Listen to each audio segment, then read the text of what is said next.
But anyway, all right, Doc, you all set. So, looking at the video and even starting in there, there's a couple of common themes. One is through the feet, and the amount of movement that you have in this direction is pretty small. Okay. You also have a little bit of what's called that a direction forefoot being up, the right, toe so, up. Right. Yeah. So Yeah. dorsiflexion is what we're that ankle mobility. So and you also have a little bit of what's called a forefoot varus, meaning this part of the toe, this part of the foot, doesn't have much load when this part is in a neutral position. And you mentioned that when you're standing, we put you in neutral in the back, and you felt like you're on the outside of the foot. Yeah, and some shoes hurt me on the outside of my feet. That's not a big surprise. Yeah, That's not a big surprise. That's where you load. Yeah, absolutely. And, Until you go through the gait cycle, in which case, well, go ahead, Doc. Yeah, no. So anyway, as you land, and then there isn't a whole lot of movement in here at all. So one of the things that we want to see, you hear about pronation, and sometimes it comes off like it's a dirty word, but we want to have pronation. You need to have some, all right? And so if you look at the back of my ankle here, from here to there, right, and you can see that there becomes an angle here, right? So I have too much.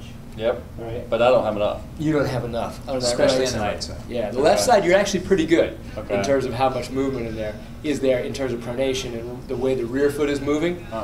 You still don't have enough of this. Okay. Okay.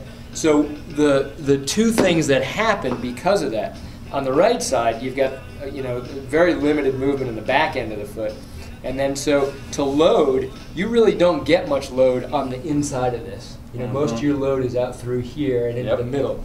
And if you were running more miles, we'd see that you'd have a more of a callus here. Okay. All right.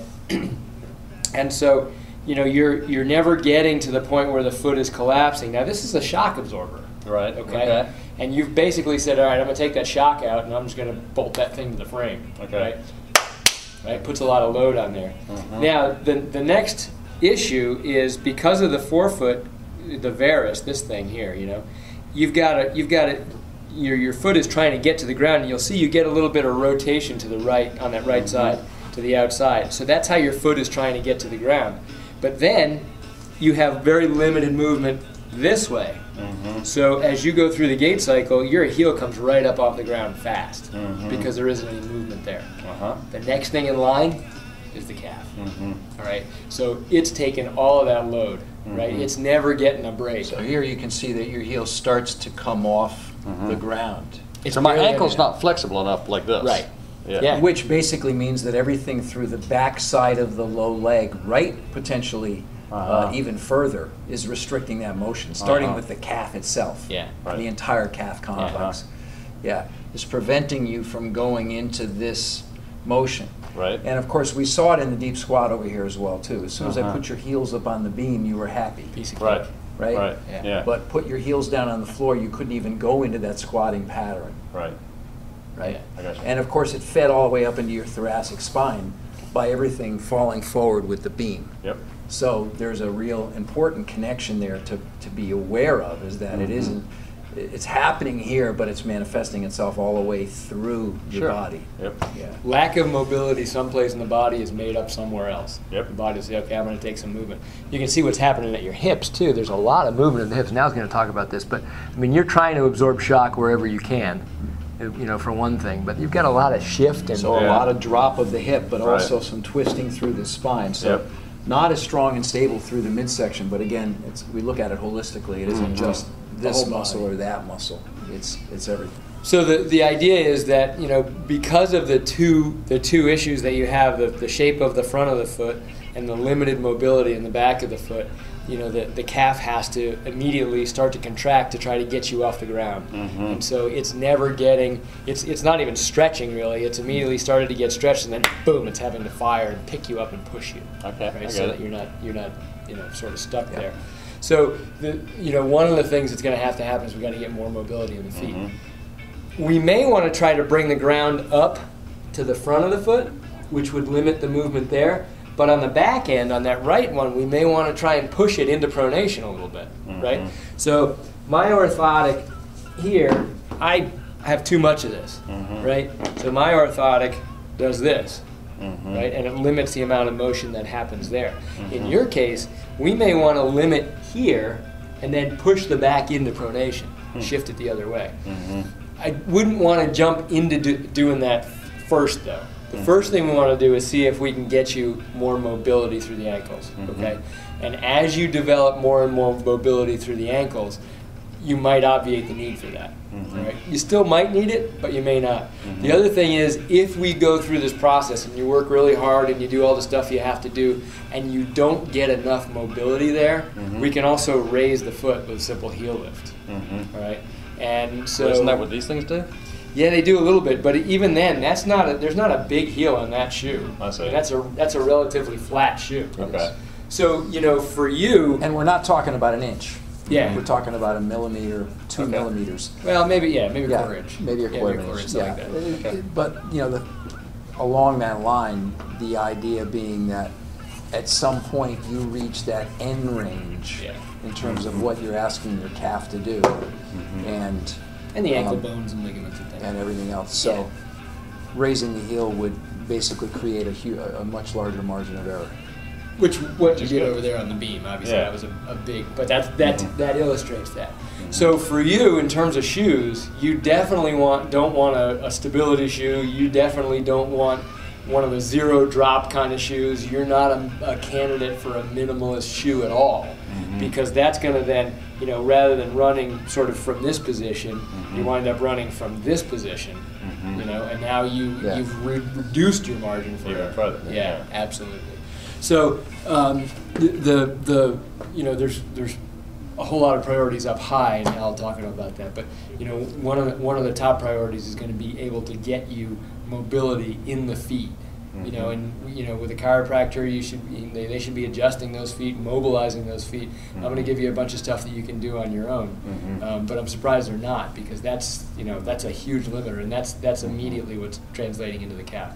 There's more to come, but that's a big chunk. Yeah, and I can if you give me instructions to give to my local chiropractor, Yeah, exactly. then he can do it whatever often that needs to be done. Yeah, that's exactly it. And I'll give you as many things as I can give you. We'll give you as many things as we can give you to help create that mobility, so you can do stuff. Good. Right? We'll give you everything we can. We'll give you all the tools we can so you can get there. All right. Cool. I'm going to go print this stuff up, and you guys can talk about the rest of it. All right.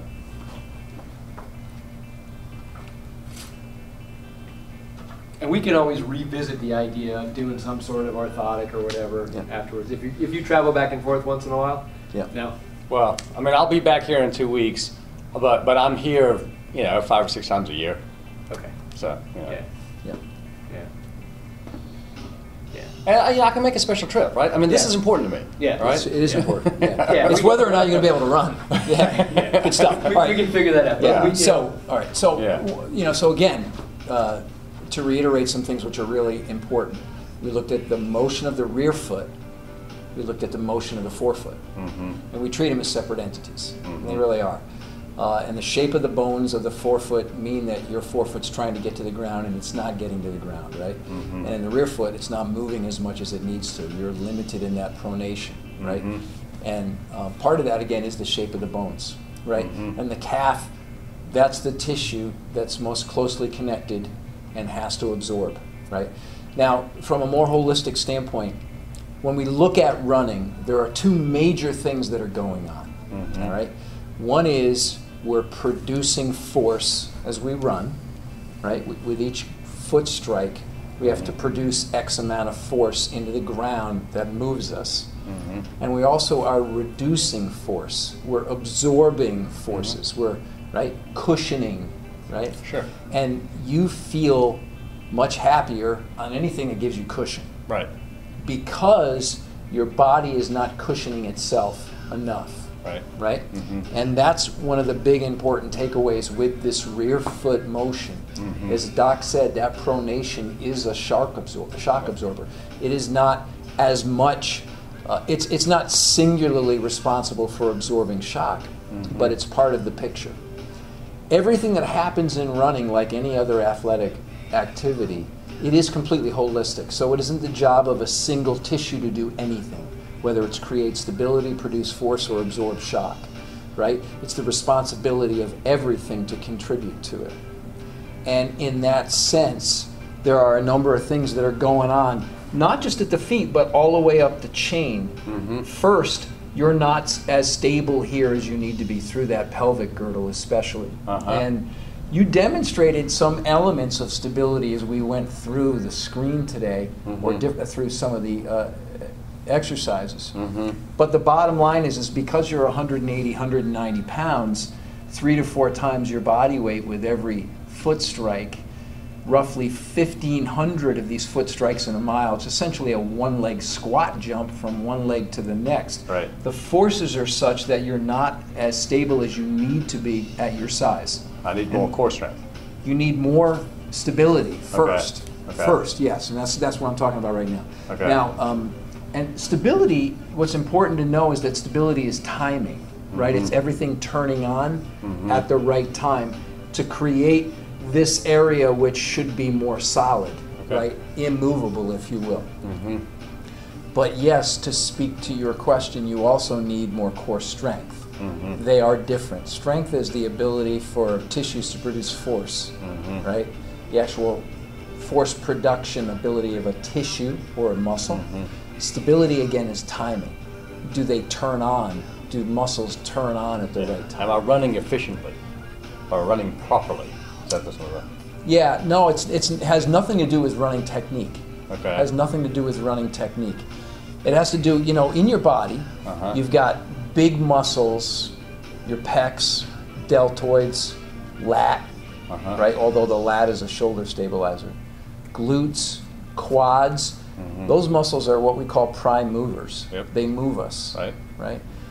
Deeper than those big muscles are smaller muscles and other tissues, including fascia. The job of those smaller muscles is to create stability around a joint. For instance, in the shoulder, the rotator cuff, right? That rotator cuff just makes sure that that humeral head stays inside that socket without moving around too much, right? Around your pelvis and your low back, that lumbar spine, those deeper tissues, including your trunk, are responsible to keep this area stable. And that's what we're not seeing. Is that what that book called Foundation is all about? Are you familiar with that? Perhaps. Okay, I'm not familiar with the book. Fine, but it's absolutely about a foundation. Yeah. You know, if I were to row a boat up to a dock and not tie the boat off but go to step out of it, the boat would go in one direction. I have the risk of falling to be pretty good, right?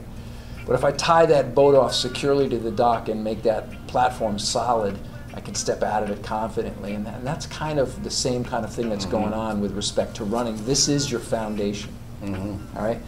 Now, from the standpoint of the strength of the tissues itself, they need to be stronger without question. You know, you're like 110 in the side plank is one example of a core strength exercise.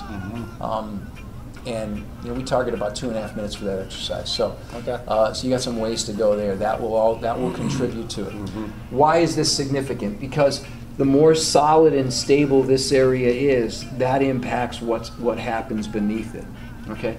Now, similarly, and especially on the right-hand side,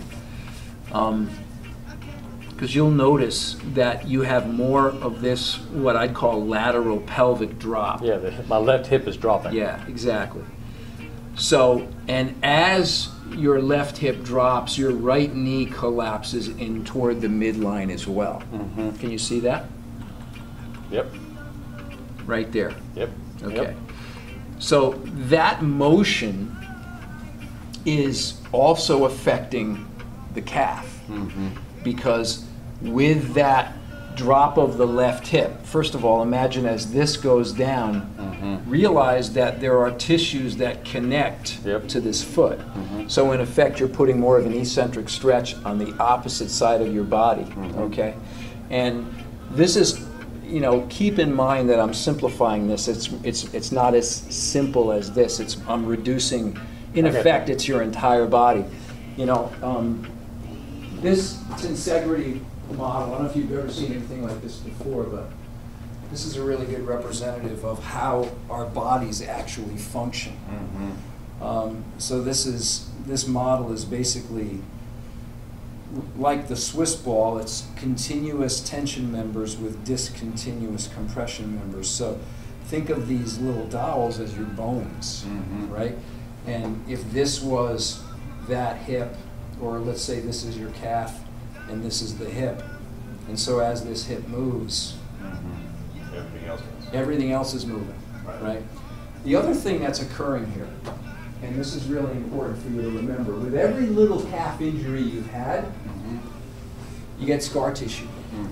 And when he was palpating, especially through the tib posterior and the deeper soleus, you have quite a bit of scar tissue there.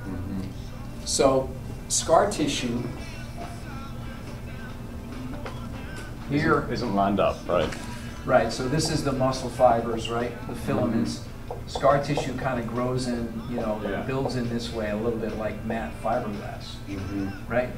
The issue that occurs is this scar tissue that builds in effect, is almost stronger than the muscle tissue itself, and it's not flexible and or pliable and or elastic. So what often happens, and I mention this because you'll have the question later, and what you mentioned this earlier, is I never know where it's not always in exactly the same place. Right.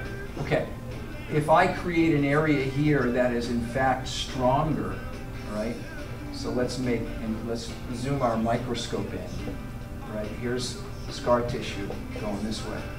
So here, this area is in fact stronger than the muscle fibers around it, okay? The risk of injury to other muscle tissue is now greater everywhere around that area of scar tissue. Not only is it stronger, but it's less flexible too. That's what I mean. Yeah, exactly. Yeah, I mean it's less elastic. Yeah. Right. Yeah, that's what I meant. So So imagine, if I take this little thing. One of these days, I'm actually going to do this. Occasionally I talk about it. Imagine if I tied a string from here to there. Right? So at some point, as I stretch that thing out, the string becomes taut, and yet the tissues around it are still kind of bendy and stretchy. Right. Right? And all you need to do is extend that thing a little bit further, snap the string. Right. So your injury will show up in different places in the belly of the calf muscle because you've got this embedded scar tissue, and therefore the muscle tissue around it is more susceptible to injury for that reason. Does that make sense? Yeah. And so then the solution to that is to work the scar tissue out with grass. Yeah, the scar tissue doesn't go away. Right, it doesn't go away, but we can remodel the tissue. You can't massage it away or grass it away? No, it doesn't go away. You can, however, align it, remodel it is the phrase we use, and help it to be healthier. And if you give more of that tissue more length overall, then you increase your margin of error. And what you're looking for is a margin of error. You don't need to deep squat, and put your butt on the floor. You just need a couple of extra degrees of motion than what you have now, so that your calf isn't loaded to its fullest extent. At a very simple level, injury happens when we ask a tissue to do a job it's not designed to do. At a really basic level, you're asking your calf to absorb most of the shock because the feet aren't doing it and the core isn't strong or stable enough to help with it. Right? And you're also asking the calf to produce some forces to move you down the road as well, because of some other issues. One of them being the tightness in your hip flexors, which are contributing in some way to the reduction of the application of the butt to really do its job as well as it can. So part of the stretching work we're going to give you for the calves to create some length there and get more mobility at your ankle. Part of that will include doing some soft tissue work, Graston or whatever. Right now you may have tried some of these treatments before. However, if you don't fix the root cause of why the scar tissue is there, then you can get a little soft tissue work. It makes it a little bit better. It's kind of like putting a Band-Aid on a cut. Then as soon as the cut starts to heal, you rip the Band-Aid off, meaning you go for a run, and nothing else has been, the root cause of the problem hasn't been resolved. So what we're talking about is we got to fix the root cause of the issue, and then a little bit of the soft tissue treatment will allow the tissue to heal more more healthfully and hopefully remodel it, giving you greater range of motion and an increased margin for error. Okay, I got it. Now you go through and get more mobility at that foot, right? Get more length in the calf. Strengthen the muscles, the intrinsic muscles of the feet, which we'll show you how to do, right? Get a little bit more core stability and more core strength, okay? We assume that all of those things happen as you become more stable in the hip girdle and get stronger there so that you control the amount of lateral pelvic drop that's going on. By the way, all of it happens unconsciously, not consciously, so you can't think your way through it. It'd be nice if you could read a book on running technique and fix these things. It doesn't work that way. It's inside out, right outside in. So every time, you know, and I've been studying running technique for probably close to 30 years, but every time somebody wants to talk about it, I go, nah, stop. You know? At some point down the road, it becomes a factor, but it isn't the beginning, it's the frosting on the cake. But assuming we make all of those things happen and you do the work, then ideally you come back and we look again at what you've actually got for mobility, and then at that point determine whether an orthotic would help. Right. By Pushing you into a little bit more of rear foot motion and bringing the ground underneath your forefoot a little bit more on the right than on the left. In your case, there's a difference, there's an asymmetry there, which is why your right leg is more susceptible to the tears, because you have less motion at that rear foot. Make sense? Yep. Questions? Matt, I'm ready to hear the prescription. Excellent. We're going to start at the beginning. Okay. And we're going to treat everything holistically. Okay. So while we've identified that the feet, and in particular your right foot, are where the majority of the issues are going to come from, we're going to work through everything and address all of the issues that we've identified, because they all contribute to what's going on. Okay? Yeah. Now, strangely, my left calf was the first one to get injured. Yeah. But yeah, I realize it's all connected. Yeah, and while when we look at the numbers and look at the video and look at what we saw on the table, the right is where you have a much higher risk. It's based on the empirical data we have. However, you don't have a margin of error to speak of on the left either. Yeah, right? Yeah. Still some instability around the hip girdle and in the core. All of that impacts the left. And while I did measure 8 degrees of rear foot eversion on the left, that isn't a ton. It gets you into the ballpark. You know, it's within the range of what we consider to be normal, but you've still got that forefoot varus on the left-hand side. So all of that just means you have a little bit larger margin for error on the left. But yeah, same risk there, relatively speaking. What happens is the more miles you run and the farther you go, the more your margin of error shrinks. Right. And you are absolutely right. At some point in time, bingo. Wow, it's just gonna go. You know, whether it's a little piece of a muscle fiber that gets torn because of scar tissue around it, as I was talking about, alluding to here, or whether it's a new tear, whatever it is. Okay. Okay. All right. Good. What happens now? Doc's printing up your report as well as the prescription. Okay. We're going to teach you all of the basic exercises that we're going to give you today to address all of this stuff. I'm going to do a little run video review and create a little movie file of that, so you'll have that. Okay. I'm going to put that on a disc. I'll also put this audio file on a disc. Okay. We're now up to 23 minutes. And we're also going to put instructional videos for every exercise you learn today on the disc. Okay. All right, so you'll have those as learning tools, teaching tools. When you go back to West Palm. Okay. Okay? Yeah. So you're going to have all of the things that you need, and he'll share some things with you too about mobilizing your foot. Largely, it's going to be a lot frequent stretching of those tissues to get some length in the right way. And also the hip flexors themselves will need to be addressed and to get some length there.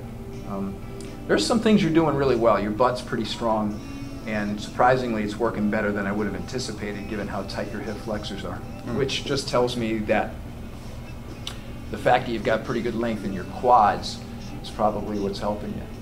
So yeah, soup to nuts as far as a very basic from the ground up program.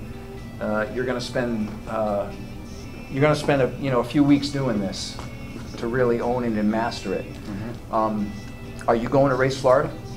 Yeah. You are? Yeah. Okay. I'm going to do it. I mean, you're sort of saying, what's the point of doing it if you can't do the run? Is that the question? Or Well, in an ideal world, you would stop running right now. You should stop running right now. You shouldn't be running through this phase of the program. Okay. And you would say, well, what do you mean, Coach? That's crazy.